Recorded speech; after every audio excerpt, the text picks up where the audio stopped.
municipaux de la ville de Dakar,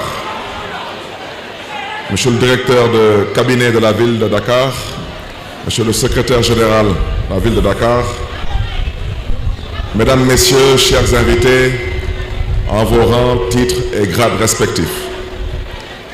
L'exercice qui nous réunit ce matin, à première vue, peut paraître banal. En effet, certains, sous le prisme déformant de la lassitude, peuvent se demander quel est l'intérêt d'un bilan à mi-mandat. Leur interrogation pourrait être légitime si le système démocratique n'admettait pas dans ses règles de fonctionnement le principe intangible de la reddition des comptes. Oui, Mesdames, Messieurs, plus qu'une simple rencontre, le bilan à mi-mandat est une exigence de la démocratie moderne qui place la transparence et la bonne gouvernance au sommet de la pyramide.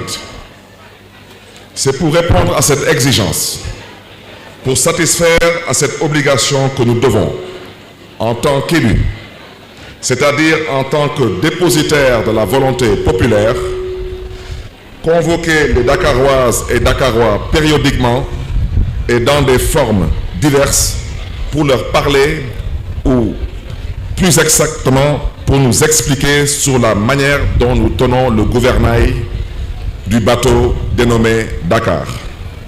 Le programme Dakar bi ñu bokk n'est certainement pas un chapelet de vœux pieux ou de simples déclarations d'intention.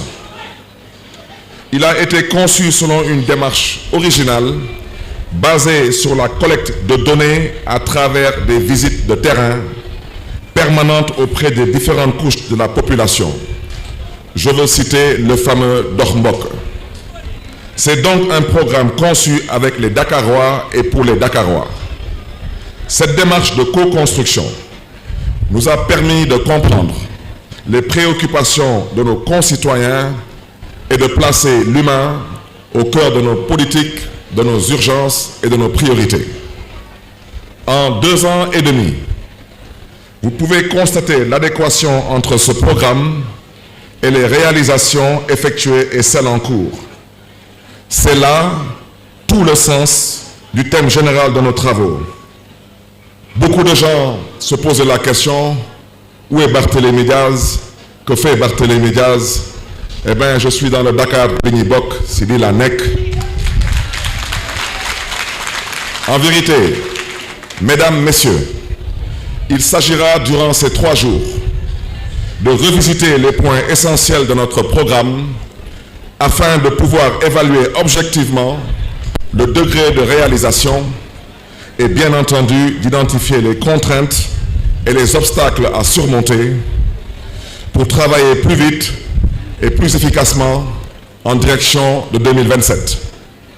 Il s'agit donc, Dakaroises, Dakarois, d'un exercice utile et fort enrichissant pour le conseil municipal qui ne manquera pas d'en tirer le meilleur profit. Notre programme, Dakar bi ñu bokk, est composé de 6 axes et de plus d'une centaine de propositions et d'objectifs stratégiques. Nous voulons une ville dynamique, attractive, capitale ambitieuse et résiliente, prête à faire face à toutes les charges. L'axe 1 de notre programme concerne la construction d'une gouvernance stratégique tout en développant une ville dynamique. Faire de Dakar une ville de santé, éducative, sportive, une ville économique à fort impact social, mais aussi une ville solidaire et sociale. L'axe 2 concerne la santé. L'objectif est de rehausser le plateau médical des infrastructures sanitaires de la ville et d'autres initiatives porteuses. S'agissant de l'éducation, la construction, la réhabilitation et l'équipement des lycées et collèges afin d'assurer l'accès aux technologies de l'information et de la communication aux élèves et aux enseignants. Dans le secteur de la culture, il est prévu la création de pôles danse, cinéma, musique et design dans les quartiers de la ville que sont Ngor, Ouakam, Parcelles Assainies et Yoff. La transformation du cadre de vie, la gestion des marchés, la libération des rues et trottoirs font également partie du programme, de même que le repositionnement de Dakar dans la diplomatie des villes.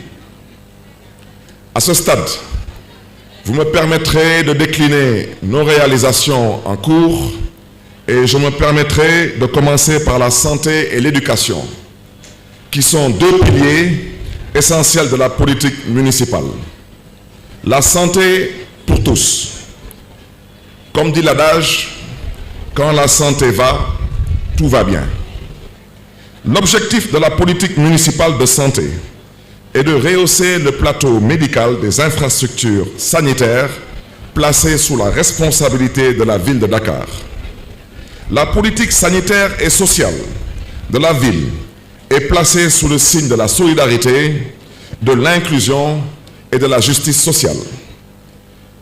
À ce titre, pour les réalisations, nous sommes en train de construire un pôle mère-enfant à l'hôpital Abbas Ndao d'un coût de 600 millions de francs CFA. Nous avons